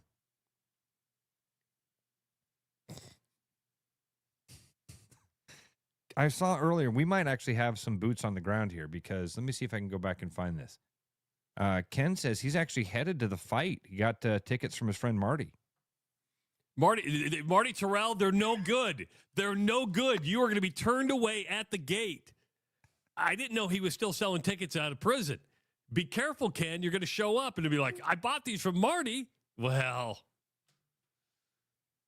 not going to work. They'll go, you're like the third person that's come up here today and said that. Who's this Marty fella? Well, he's in the Polk County jail right now. He needed to unload him because he couldn't make it to the fight. You'll know who I got the tickets from. Google him. Fake Bob Vanderplat says Marty's tickets were always the best. The best tickets. I didn't know Ken was going. I thought he would have said something in our meeting yesterday that he was going to fight. Yeah, Ken goes. So, Ken, boots on the ground. Plan on checking in live from Jake Paul versus Anthony Joshua. And I don't even know. So somebody said that's Friday. It is Friday night that one's happening. I think. I shouldn't have said that. Okay, are you going to watch the college football playoff game? Or are you going to watch the fight? Are you kidding me? I've got Oklahoma and Alabama going head-to-head on Friday night. Or Jake Paul fighting. I'm going. Well, remember, it's a Netflix fight, so the Jake Paul fight probably won't start till about 12:30. That's fair. So I'm going to be out like a light anyway. I'm going to be like, oh, I can't do it. Yeah, but between the two, and again, that's kind of how most of the Jake Paul stuff has happened. I don't watch it, and I find out about it. You know, like an hour later, you're on Twitter scrolling, and you see something about how he beat some professional fighter. You're like, what's happening? Millions the of first people. weekend of the college football playoffs are always my favorite because they're the home games. I think there's something about that home atmosphere. It keeps it, I don't want to say true, but it gives it more energy, Trav. It does. Absolutely. It's no doubt about that, man. Home college football is really, really cool. There's no doubt about it. And that's, I think, as the playoff expands, that's something that fans should really keep in mind and continue to kind of push for. Not that we have any say in this thing at all, but having home games for even those first two rounds once the playoff expands would be really cool. The bowl games the sponsors can still get involved. They can still throw a ton of money at these games and still be the title sponsor on the network and all that. It would add a lot to it if you had those first two rounds at home. That'd be great. I feel sorry for Kalen DeBoer at Alabama because they keep adding pressure to him. I saw this headline. I was super impressed by it, right? In that they're playing Oklahoma, and Oklahoma beat Alabama earlier in the season. Then it's like, Alabama hasn't lost to the same team twice in a season since 1893. And I'm like, oh, my God. Talk about throwing pressure on Kalen DeBoer. They had to get it. It took a lot to get into the playoff. Now you're telling them, listen, we haven't lost to a team twice in the same season since 1893. Then I'm like, well, how many times does this actually happen? It's only happened like 5 times that they've repeated. Where they've had to play the same team twice? And it started in 1999. Okay, I was thinking it would have been a little bit more often just because of the conference title game. Yeah, but it hasn't been as often. When you hear that, you're like, oh, my God, it has to be a ton. How many times? Then you're like, oh, it hasn't happened. But the narrative is Alabama hasn't lost to a team twice in the season since 1893. Kalen DeBoer. I don't feel sorry for him. Everybody still thinks he's going to go to Michigan. You're at Alabama. You signed up for this pressure. You signed up for the expectation. Do you think there are coaches? Because I don't think it happens yet at Iowa State. I don't think it happens at Iowa. But let's use Duke basketball. Let's use Kansas basketball. Let's use North Carolina basketball. Alabama football. I'll use Matt Rule at Nebraska. That sign up for it. They think they know what they're getting in for, and then they get there and they go, oh, this is worse than I ever imagined. That you're signing up for that pressure, and you have this rabid fan base, and it's only a handful of schools that would count on this. But do you think, okay, mentally you're going to be in a fishbowl. Mentally there's going to be this pressure, and you go, this is worse than I ever thought it was going to be. I remember yesterday you were talking about Kurt Signetti and his thing, and that thing you saw in 60 Minutes about Indiana football, about how when he got there, he knew it was going to be bad, and it was worse than he thought. But in the other way, that nobody cared. Right. Yeah. I would imagine, Travis, that same thing happened.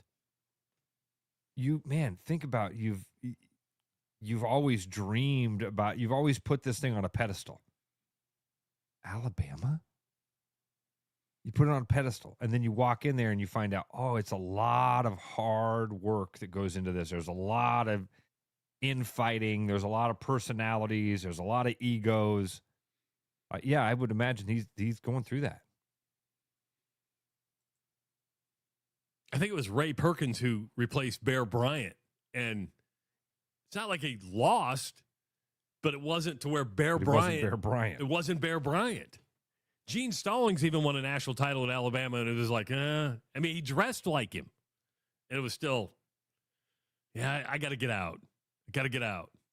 Jay writes in, isn't this kind of like what Scott Frost went through at Nebraska? I think Frank Solich went through it. I think Bill Callahan went through it. I think Bo Pelini went through it. I think Mike Riley went through it. I think Scott Frost went through it, and Matt Rule's going through it. They're still living in the Tom Osborne, Bob Devaney era. And it's like, guys, that's 27 years ago.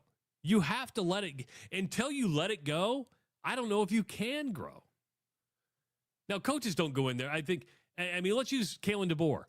He was, one game short of making the playoff last year. He's in the playoff this year. And if he doesn't win a playoff game, if you lose to Oklahoma twice, people are going to be like, guy needs to go. Get fired, end up at Michigan. Crazy. Of the games this weekend, and we'll talk more about these on Friday, but you got Alabama at Oklahoma. Guys, careful. You're not with us tomorrow, right? You got work stuff tomorrow? As of right now, no. Okay. But it may get canceled. So as of right now, it's going to be you and Justin tomorrow. All right. But it may get canceled today. Justin of that. Yeah. But I'll let you guys know for sure later on today. You got Alabama, Oklahoma this weekend. You got Miami and A&M, Tulane at Ole Miss, and James Madison at Oregon. Tulane and Ole Miss played earlier in the year, and it was a blowout. And I don't think James Madison's going to play with Oregon. The two games to me are the Alabama-Oklahoma game and the Miami A&M game. And those are early enough. Alabama, Oklahoma are Friday night, 7 o'clock on ABC, ESPN, and then Saturday morning at 11 a.m. we get Miami and Texas A&M. I mean, dude, yeah, I'm with you. Tulane, Ole Miss, James Madison, Oregon. Expect those to be blowouts, right? Yeah, I mean, that's where we're going to get done and go, why are these teams in the playoff? Oregon is a 21-point favorite. In a college football playoff, you're a 21-point favorite. Ole Miss is a 17.5-point favorite. I mean, and that's why we're going to go, why are those teams in the playoff?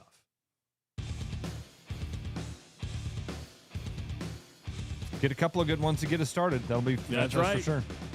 Hey, don't forget that Bats and Bugs is here to take care of your critters and your bugs. Pest control isn't seasonal. When the temperatures drop, spiders, cluster flies, and mice, they head inside looking for warmth. So protect your home all winter long with Bats and Bugs Pest Solutions. It's your local, trusted experts when it comes to pests that are right around your house. When we come back, we're talking JUCO football national championship game tonight. Iowa Western taking on Hutchinson. Scott Strohmeier, head coach of the Reivers, joining us next on the Rush Radio Show, powered by Willis Automotive. For the holidays, bring real taste to the table with Gold Peak Real Brewed Tea. Made with real tea leaves and real cane sugar, Gold Peak delivers a golden, brewed for taste flavor that makes every moment more meaningful. Whether you're gathering with family or friends, celebrate the moments that matter the most, because real connections deserve real refreshment. For your upcoming holiday celebrations, choose Gold Peak Tea and bring real taste to the table. Bad gift giving. It happens to the best of us. Thanks, I think. But what if I told you there's a better way? Toss the silly socks and ditch the mediocre mugs, because the Iowa Lottery's gift that keeps on winning is here to save the holidays. Give your loved ones holiday scratch tickets with the chance to win instantly or unwrap your share of $1 million. Say no, no, no to boring presents with the Iowa Lottery this holiday season. Woohoo! Enter and see rules at ialottery.com/VIP. Wasn't built for bats, birds, or raccoons, but try telling them that. At Bats and Bugs Pest Solutions, we've been helping Iowans take back their homes for over 20 years. We use cost-effective, eco-friendly methods to solve wildlife and pest problems the right way. Whether it's bats in your attic, birds in the vent, raccoons in your chimney, or moles in your yard, we have long-term solutions. Call Bats and Bugs Pest Solutions today at 515-218-3400, and let's make sure your home doesn't become their home. Hi, I'm Sean McFarland, Service Manager here at Mini of Des Moines. If you're looking for the perfect gift for your Mini this season, you won't find it under the Christmas tree. What your Mini really wants this holiday season is preventative maintenance. Stop in today so we can make sure your coolant or fuel system are in tip-top order for this holiday season. Please give us a call to schedule your appointment or visit us online at miniofdesmoines.com.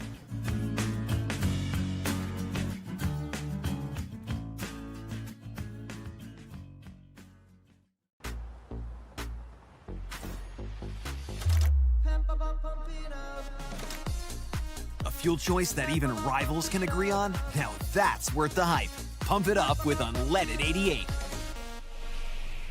Hey, it's Noel from Fiskus Jewelers. This holiday season, give the gift of sparkle that lasts a lifetime. From our latest designs to timeless favorites, there's something for everyone on your list. Already have a Fiskus diamond? Bring it in and trade up with our 100% trade up program. It's the perfect way to shine a little brighter this year. And if you're dreaming up something custom, get your design started by December 1st for Christmas delivery. Let's make this season magical together. Fiskus Jewelers, your jeweler for life.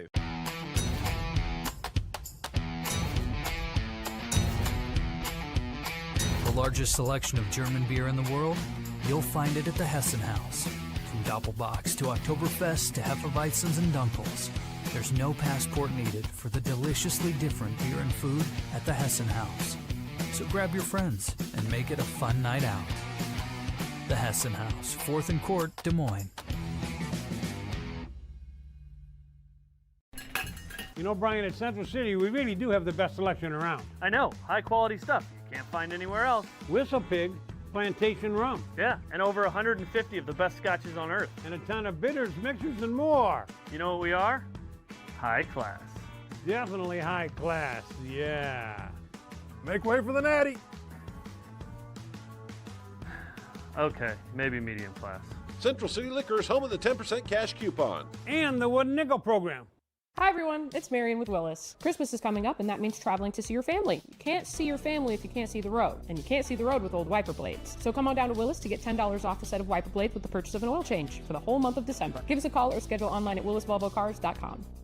Back like a rash you thought was gone. Travis and Ross aren't contagious, but they are addictive. It's the Rush Radio Show, powered by Willis Automotive. Coming up tonight on ESPNU, 6 o'clock kickoff, you have the Division I JUCO National Championship. It's going to be a hell of a game. You got Hutchinson taking on Iowa Western. Iowa Western, one of two Iowa schools still playing football for a national title. You got Grandview coming up on Saturday, and Iowa Western tonight. You know, Ross, you've actually met Scott Strohmeier, the head coach of the Iowa Western Ravens. This was a couple years, or Iowa Western Reivers, a couple years ago at Prairie Meadows for a coaches convention. He joins us now from Canyon, Texas. You're playing tonight, Coach. You might be the only coach in America that would do a radio show interview the day of the game. Yeah, I don't know. Excuse me. I don't know. I'm just glad you guys could have me on. Oh, we're excited to have you on, Coach. How you been? And congratulations on a great season. We got a lot to talk to you about with this matchup with Hutchinson. For sure. I'm doing good. Yeah. We'll see how ask me that at 9 o'clock tonight, and I'll know it even better. Well, it's funny. Travis was just talking about that stat with Alabama, and I'm not sure if you heard that they've got to face off with Oklahoma again, and it's been since 18-something since they lost to the same school twice in a year. This is an interesting matchup with Hutchinson because you guys played in week 2 of the season pretty early on. You had to go down to Hutchinson. Man, you guys played to the wire down there at their home course. Obviously, way different circumstances in that early season game than what you're dealing with now. How much does that game play a factor into this kind of rematch here for the national championship? Well, and I think our last 5 times we played them, it's been a 1-score game, and like last year in the national championship game, we lost by 5. We had the ball at the, inside the 10-yard line at the end of the game. Obviously came up short. In the game before that, we went for 2 for the win in a game, and then this year we lost by 3, and it came down to the one possession. They scored with a minute to go to take the lead, and it's a chess match a little bit, but like I told my staff, at the end of the day, what got you here, so sometimes coaches, we can overthink it. We had 12 days to prepare, and you look at the whiteboards and you got all these different things up on them, and they're going to have wrinkles. We got wrinkles, but at the end of the day, what got you here? And that's what you got to do. There will be people watching tonight, hopefully just from watching this interview going, hey, I'm going to go to ESPNU. What do people not understand about junior college football? I mean, football's football, but when they watch it, what are they going to see? What's going to impress them? They're going to see, there's talent on the field that are going to be playing on Saturdays on ESPN regularly, So just to display of junior college that just because we're at the 2-year level, our level, we have 9 defensive players that are going to be playing Division I football, on this team right now. And there's probably, we got 6 on offense that have Division I offers, and throw Hutchinson in there, and you can probably throw another 20 in there, and so there's a lot of talent on the field. It's a high level of play with some really good players that are going to, make it to the next level. Recruiting is something that is kicking up around the country, obviously with the transfer portal window that's going to be opening, and you see coaches moving around all the time. Still being active, how does that impact kind of your world, or with you being at that at the level you're at? Do you have to kind of wait for some dominoes to fall before you can really focus on that? Yeah, absolutely.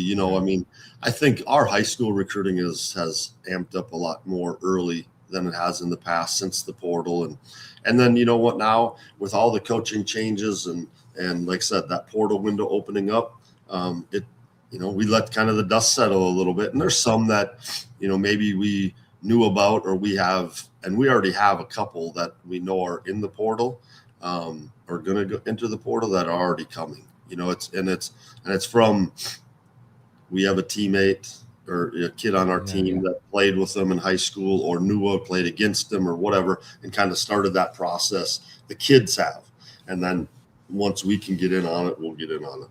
How much has junior college recruiting changed? Because, and correct me if I'm wrong, because I remember when you started the program at Iowa Western 17 years ago. And by the way, you're probably a rarity. 17 years at one school in JUCO is pretty unheard of. With the success you've had. Yeah. But did it used to be you could only take recruit your area and only take 5 out-of-state kids? How much has it changed since you started? Oh, it's changed dramatically. When we first started here, we could take 20 kids total on our roster outside of the state of Iowa. And now we still have 20, but we really get 45 now.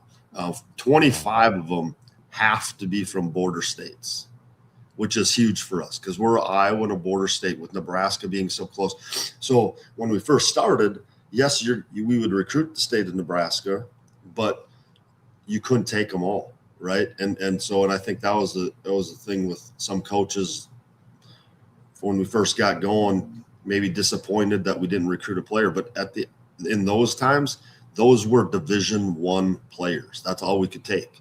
We couldn't recruit you outside of the state if you weren't a Division I player. Where now, we're recruiting against the Division II type kids because there's less, let's face it, there's less spots at Division I's now. Right. And so some of those kids that maybe had walk-on opportunities or, just Division II offers, but they have a chip on their shoulder. They want to see if they can play higher. That's it. Also, back then, there was this thing called the ACT that kids don't take anymore. Right. And so that was kind of our what we had to do is we found out from a coach, did he qualify with his ACT score? If he didn't, we recruit you, right?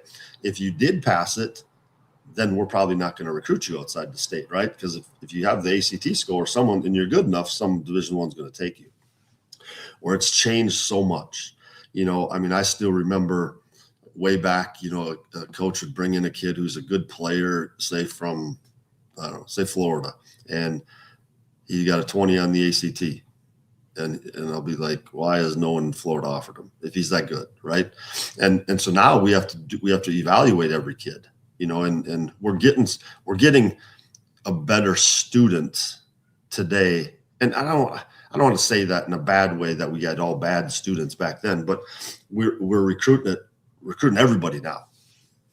That makes sense. So, when it comes to tonight's game, and you're going to be on national TV, which JUCOs don't get to be on national TV a lot. And I know people have access to film and everything. But besides wanting to win the national championship, do a lot of your players know, hey, a wider audience may get to see me tonight? Are there opportunities on the line for some of your players tonight? Yes, there is. And, because we have guys who are uncommitted. But I think the biggest thing that they don't understand, and this will be, the 12th time in 5 years that we're on ESPN or ESPN Plus. And, the 5 national championship, or this will be the 5th one in a row. And then the 5 semifinals that we played in. And then we had 2 ESPN game of the weeks that we played on in 5 years. But, I think the other thing that people got, Division I's in a dead period. Yeah. Right. Usually we played in the 20, it would have been 21 maybe, or 22 national championship game. And it looked like a Division I clinic with all the stabs that were there. Our side from where the coach's box ends, around the side and around the back and on the other side. I mean, when I say hundreds, there was hundreds of coaches, not 100 teams, but they'd bring their staffs. So, and then they throw in this dead period. So usually this is a huge recruiting ground that they can come watch them live in person, but they haven't been able to since December to come in. And also with the portal opening up, I mean, some of those schools are looking in the portal.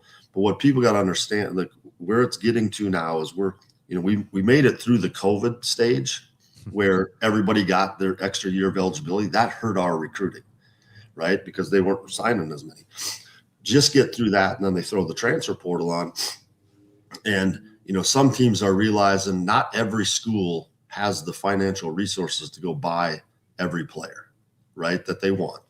And people are realizing that our guys, okay, and I tell our kids this all the time, but our guys are looking for a scholarship. They're not trying to transfer out of here to see how much money they're going to get. And some of our guys do get paid. Most of them do in some capacity, but that's not what we're looking for. And so it's coming back. Like when it first started, our recruiting was down a little bit. And there's some positions, obviously, that, we know schools are going to go in the portal, but they're not going to get them. And then they're going to go right after this portal window with all the coaching changes, going through spring ball or starting spring practice or whatever. He lost this guy, and this guy. We better find the best junior college kid out there to come in and play. So, we're kind of navigating through it still, but it's going to be good for our kids, obviously to play on national TV, but also for some of these guys to get some coaches to get eyes on them. Can you walk us through what today looks like for the team? I mean, obviously you're up and moving right now. You're probably hoping most of your guys are still relaxing and laying in bed. What's today look like for you? Well, we got meetings at 10 o'clock. So, well, breakfast is, most of them will come down and eat probably about 8:30, 9 o'clock. And then we have meetings, and I just want to get them up, right? I don't want them laying in their bed all day. And so we have meetings at 10. And then we got maybe a couple hours of downtime, and then we do a walkthrough right before we do our team meal at, I think 1:45 or something like that is the team meal, and before we head to the stadium. So what we want them to do is be up, be thinking about football, thinking about the game. And like I said, we've been practicing now for 12 days. There's only so much more, you can do, but they're ready to go, and we just want to keep their minds on the game. So just to give, if you're wondering, I'm going to throw some names out here that people may recognize. Mekhi Sargent, Davion Nixon, Caden Weegan, all former Iowa Western players. Did you know Weegan was going to be that great of a return guy? Did he have that screw loose of a return guy at Iowa Western? Yes, he did. Yes, he did. I think, that's something you have. If you have it, you have it, right? I mean, I was looking at it. I did an interview, I don't know, it was earlier in the year or whatever, that he had close to 1,000 punt return yards in 2 years here, and I think five touchdowns, right? And it was like he was fearless, and then I know now, but when they said that he's in the name, or he's in the same category as Tim Dwight, that's pretty darn impressive, and he's a running back in high school and never really had any opportunities. And we moved him to wide receiver here, and he played, we put him in the backfield and did some different things with him. And he kind of grew as a wide receiver his first year. He didn't have as many maybe catches, but towards the middle of the season, no one would punt to him. Just like I say, when I'm watching a game right now, I'm like, why are you kicking it to him? You're asking for trouble, right? And they were doing the same. They were doing that here.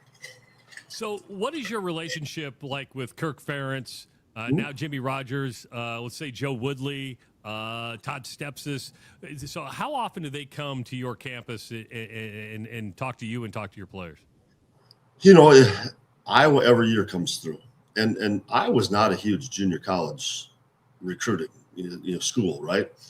But if you look back, probably say they've taken 8 junior college kids in however many years, 7 of the 8 were from Iowa Western. Yeah. So they don't go like junior, but also what they know is we get a lot of really good Iowa kids, right? That they maybe knew about in high school, and we can kind of develop them and put them on. Obviously, I've known Joe for a long time. You and I, in the previous staff, and now with Coach Stepsis, they contact us and come through. So I think the biggest, and I know Jimmy, okay, actually knew Matt really well, Campbell really well, and we had 3 kids committed to Washington State before he took the job, right?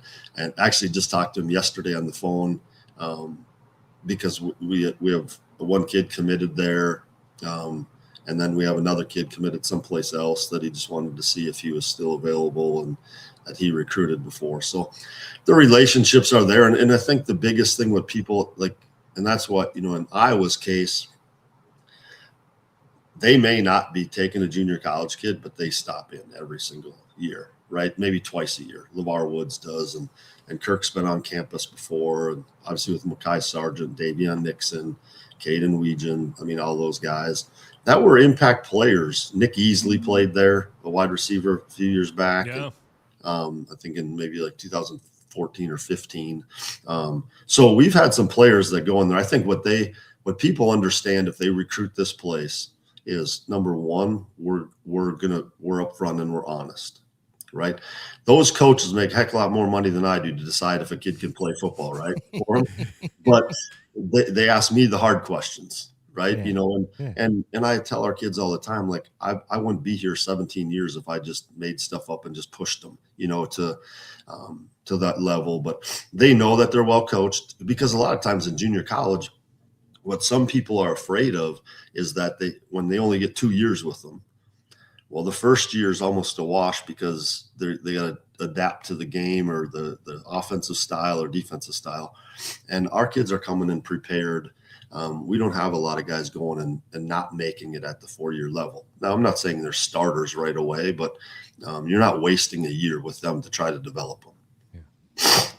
How many Division I coaches come into your, and I asked you this on a podcast we did earlier, but come into your facility and go, yeah, a kid's not going to go to my school because your facilities are 10 times better than what we have?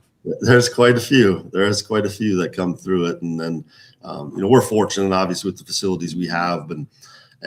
But guess what? I used to do that going into high schools when we didn't have all these facilities, being like, oh, look at that stadium. Like, we'll never play in front of that many people, or look at that weight room.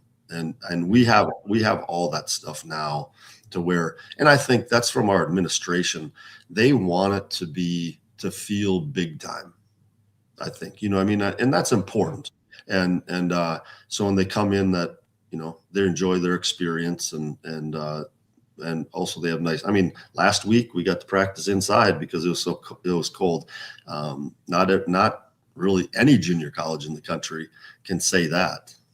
Yeah, and your indoor facility is fabulous. Before we let you go, there is a human side to this, and I'll let you talk about it if you want, but it's been an emotional year for you. What can you just tell everybody what you've gone through this past year and how emotional it's been for you? Well, it's been tough, obviously. If anybody's experienced it, I hope they don't ever have to, right? And, we went a year, well, my daughter was born with Down syndrome, and we found out been last spring that her kidneys weren't working, and so we had dialysis. And my wife was a trooper, right? We're talking 3 days a week, 5 a.m, and I went when I could, but she basically did most of it, if not the majority of it. And you sit there for 4 hours while they go through dialysis, and then you see the what it takes from out of your body, and we're doing this for a year, and we were 10 days away from my sister-in-law was a match, and she was going to donate. And we were 10 days away, and we didn't quite make it that time. It was her time, but this year, and that was in May, right? Yep, in May. And so it was right after spring ball, going into the summertime. And and my coach Blackman, my defense coordinator, has been with me for a long time. The coaches came up with this idea, but we wear a sticker and it says M on the back, and I didn't want the team to be, it was tough because I didn't want the team to think, oh, there's no me. This is Coach Strohmeier just trying to, and it wasn't. And our kids did an unbelievable job.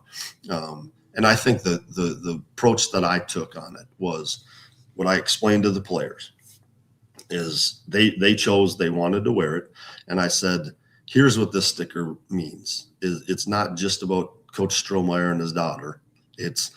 She never complained. she went through a lot, and we can be sick, we can be tired, we can be sore, but we go out there and we play the game that we love to do. And then that's what she did every day. She loved partying and having a good old time. And when people were around, that's what she lived for. And so it's a good tribute. Our kids have really, last week in the semifinal game, myself included, we had the flu and strep throat through the team, and we played that game with probably 8 to 10 guys that, I found out Friday morning before the game, right? And I got some medicine, and so all those other guys that had it, and I told them, you need 60 minutes. You got to give what you got. If you can't go, you can't go, but you can dig down and find it for 60 minutes, and then we'll get better, and then we can go to the next one. Excellent stuff. Coach, thanks for sharing that story. Good luck tonight. We're going to be watching on ESPNU and bring a national title home to We're all Reivers tonight. That's right, man. I appreciate it. Thanks, guys. Thanks for having me. Get him, Coach. We'll be in touch. Thank you. Coach Scott Strohmeier from the Iowa Western Community College Reivers playing Hutchinson tonight for the JUCO National Championship. In a matchup, in a rematch, rematch. And it's going to be a good football game. Dude, every time they've played, like he talked about, every time they've played, it is a barn burner of a game. So, yeah, go get them, Reivers. What's up, Justin? How's it going, guys? Good. I don't have any mistakes you guys made, but I wanted to add to a couple of things, if that's cool. I don't think he's paying attention. I'm going to start intentionally making mistakes just to see if Justin's actually paying attention. Yeah, just see if he catches them? Secret shopper type stuff. I try to do some research for you guys because I know you guys early in the show were talking about, is it better to inhale or exhale when you're standing on the scale? When you're weighing yourself. Yeah. Yes. Yeah, it's got to be better to exhale. Ross is right. According to a quick Google search, when you exhale, you're releasing some air, so it's going to be lighter on the scale by 1 gram. You needed Google to figure that out? By 1 gram? To 1 gram? You're just so smart, Ross. I'm pretty smart. How do you do it?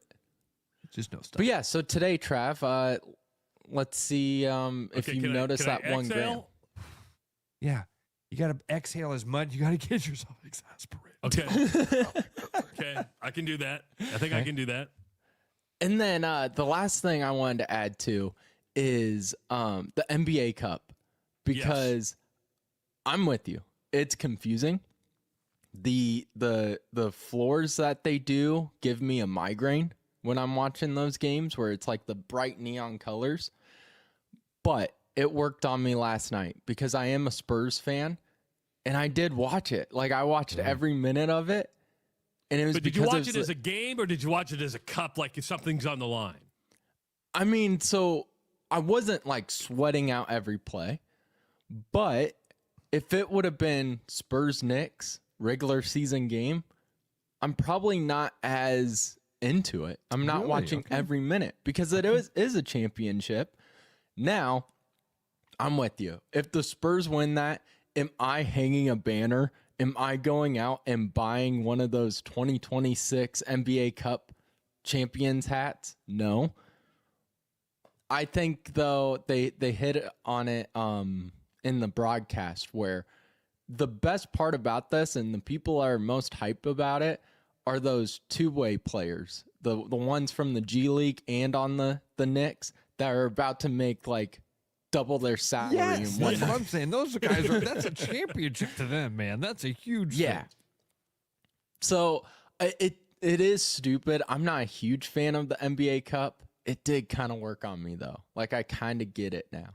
If your Seahawks win in their newly unveiled rivalries jerseys, are you going to buy a rivalries jersey? No, because I don't like those jerseys. I don't either. I think they're kind of they look kind of like the Jets and the Eagles in a way, like the way the helmet looks, and I don't like it. Plus, the retros are so much better, or the regular uniforms are better. I am happy though. It seems like they've gone away from those nasty neon highlighted uniforms. Yeah, thank God. Get those out of there. Those were awful. Those were the uniform equivalent of the NBA Cup, where it gave you migraines. After that interview, you going to watch some JUCO football tonight? I am. Yeah, so it's 6 o'clock, right? You said 6 o'clock. Yeah. So ESPNU. I'll do it double box because the Drake women open up Valley play tonight against Indiana State. So I'll be watching that, and then Don't they take finals over at Drake? Isn't it finals week? They're not supposed to be playing yet. Hey, we're just so smart over there at Drake. We can multitask. And then they give them a whole month off. Superiority complex. That's what happens. That's what you pay for at Drake, is that superiority complex. Some people pay to walk the stage at graduation, but they're too good to do that. Yeah. Irish Hawkeye. This will mean nothing to you, Travis, because you don't think you've seen Billy Madison, but Justin's research is like the janitor from Billy Madison. What did you find out? That Billy was likes Mr. soda. Slippy's car is green. That's a good one. Oh, Justin, are you in for tomorrow? Because it sounds like Travis might be work meeting in. Let me check my schedule, make sure everything's clear. Yeah, this is Justin's smart-ass way of saying he has nothing to do. I have nothing to do. All right, buddy. We'll see you in the morning then. See you, buddy. See you guys. See ya. Justin Miller, just in time. That's a good idea. We need to start screwing up on purpose. Just to see paying attention, because I don't even think he's paying attention. Yeah. I think he's just lying to us. The risk of doing that is like a Justin thing to do, to just lie to us. Yeah, but we can't do it on something that makes us look stupid. Can be like, what are you guys talking about? Oh, what am I saying? Forbid we look stupid every single day. Yeah, right. All right. Thanks to Scott Strohmeier. Emotional story that it closed that interview with. Watch the Iowa Western Reivers tonight on ESPNU. The show is back tomorrow at 6 a.m. Thank you so much for taking the time to watch and listen. Enjoy your Wednesday, everybody. It's the Rush Radio Show powered by Willis Automotive. I'm loving these wooden nickels, Brian. Yeah, I suppose everyone is catching on. Just spend $20 to get a wooden nickel. It's 25. Collect 10 and add up the savings on your next purchase. Some of these are worth $5. That could be huge. I know, right? That's why you have to spend $20. It's 25. Collect 10. It's like money back to you. Spend 20, you get another wooden nickel. It's 25. Collect 10 and add up the savings. It's huge. Central City Liquors, home of the 10% cash coupon. And the wooden nickel program. It's huge. With the holiday season approaching quickly and winter weather on the way, now is a great time to get your car serviced at Lexus. Hi, I'm Josh Romick, Service Manager at Willis Lexus. I want you to take advantage of our winter service event, which is $100 off a set of 4 tires, $65 off of batteries, $25 off of brake pads, $10 off of wiper blades, and if you buy them all together, it's an additional $50 off. Give us a call to schedule or visit us online at willislexus.com. Thank you for watching and happy holidays.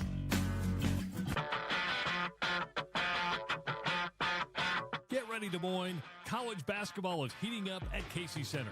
On December 20th, the Iowa Hawkeyes take on the Bucknell Bison in a non-conference showdown you won't want to miss. Presented by Casey's. Feel the action. Hear the roar. Be there as the new look Hawkeyes bring the intensity to the capital city.